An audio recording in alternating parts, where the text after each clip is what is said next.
এই যুগে কোরআন হাদিস বললে আহলে হাদিস গো মাহফিলে মাশাআল্লাহ এরা শুনে।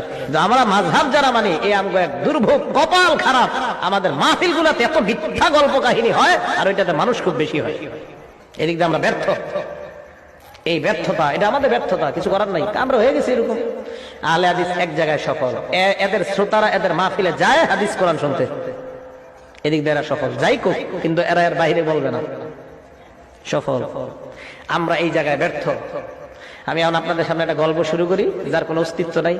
যেমন এমন গল্প শুনছেন আপনারা, এক ব্যক্তি তার বউরে দেখছে মাছ কুটতেছে, বেড়া গেছে গোসল করতে, গোসল করে দেখে বেড়া বেড়ি হয়ে গেছে। বেড়ি হওয়ার পরে বেড়ার বিয়ে হয়েছে আরেক জায়গায়, বিয়ে হওয়ার পরে বেড়ার 5 জন সন্তান হয়েছে। সন্তান হওয়ার পরে এই লোক আবার গোসল করে উঠে দেখে কি উনি আবার আগের মতো বেড়া হয়ে গেছে। 27 বছর ঘর সংসার করে আবার বউরা দেখে এখনো মাছ কুটে। শুনছেন এরকম ঘটনা? হ্যাঁ, মেরাজের ঘটনা প্রমাণ করতে গিয়ে এই জাতীয় ঘটনা কয় বক্তারা। এই ঘটনা পৃথিবীর কোন জাল কিতাবেও লেখা নাই। কই পাইলেন এই ঘটনা? এই ঘটনা যে আমি আপনাদের সামনে খুব বানায় বানায় কইতাম, এরকম করতেন আপনারা, বিশেষ করে মুরব্বীরা এরকম করতেন। মিথ্যা কথা। এই মিথ্যা কথা আর কতদিন শুনবেন?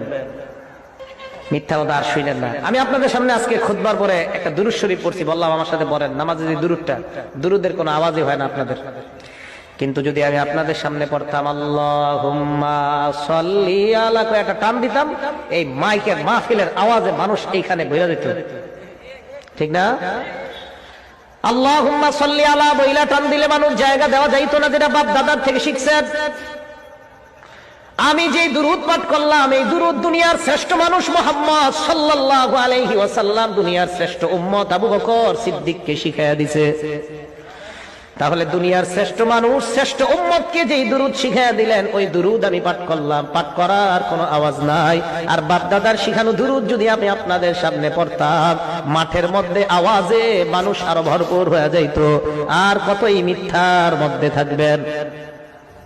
এবার আপনাদেরকে একটা প্রশ্ন করি, প্রসঙ্গ করে মাইশা গেছে, সামনে যারা আছেন বলেন তো, এই যে নামাজে যে দুরূদ পড়ি, এটারে কি দুরূদ কয়? সবাই কয়। এই কথা কই পেয়েছেন আপনারা? এটার নাম দুরূদ ইব্রাহিম। এটা কই আছে লেখা? কোন আপনারা ওই জায়গায়? এবার পড়ি, একটু শোনেন।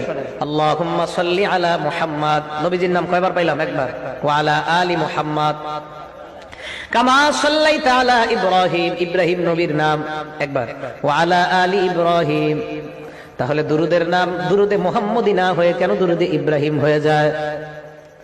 নবীর নাম 2 বার, ইব্রাহিম নবীর নাম 2 বার, দুরূদের নাম দুরূদে মুহাম্মদি কেন না হয়, দুরূদে ইব্রাহিমই কেন হয়ে যায়? এইগুলা মানুষের বানানো নাম। কোরআন হাদিসের কোথাও এই দুরূদের নাম লেখা নাই। আজকে থেকে মনে রাখবেন, এই দুরূদ সেই দুরূদ যেই দুরূদ আমরা নামাজের মধ্যে পড়ি, বাস এটার নাম এই দুরূদ। অবশেষে মুফতি আরিফ বিন হাবিব তিনি নিজে মুখেই স্বীকার করলেন যে মাযহাবপন্থী যত আলেম আছে তারা গাল গল্প তাদের মাহফিলে বেশি ছড়ায়, আর আহলে হাদিসরা এক জায়গায় সফল, তারা সব সময় কোরআন ও সহিহ হাদিস থেকে কথা বলার চেষ্টা করে। তো যাই হোক, আরিফ বিন হাবিবকে অনেক অসংখ্য ধন্যবাদ। আল্লাহ তাকে হেদায়েত দান করুক, যেন কোরআন হাদিস ঠিকমতো মানুষের কাছে প্রচার করতে পারে এবং ঠিকমতো যেন সে কোরআন হাদিস বুঝতে পারে। তো যাই হোক, আরিফ বিন হাবিবের কথাটা খুব ভালো লেগেছে। জানি না আপনাদের কেমন লেগেছে, তবে যদি ভালো লেগে থাকে তাহলে অবশ্যই সঠিকটা সবসময় সন্ধান করার চেষ্টা করবেন, তাহলে কখনো ঠকবেন না। যেমন মনে করেন, এই যে আপনি কাঁচা বাজারে যখন বাজার করতে যান, তখন কিন্তু আলু পটল দোকানদার যতই বলুক এই পটল ভালো হবে, তবুও কিন্তু আপনি বেছে বেছে নেন, কারণ কি? আপনি ঠকতে চান না। সেইরূপ আপনাকে ইবাদতের ক্ষেত্রেও ঠিক এভাবেই আপনাকে সঠিকটা যাচাই বাছাই করে ইবাদত করতে হবে, না হলে কোনো কাজে আসবে না। সম্মানিত দর্শক, আজকের ভিডিও এই পর্যন্তই। আশা করি বুঝতে পেরেছেন যে ভিডিওতে আমি কি বোঝাতে চেয়েছি। সঠিকটা সবসময় সন্ধান করে আমল করার চেষ্টা করুন। ভালো থাকবেন। আসসালামু আলাইকুম।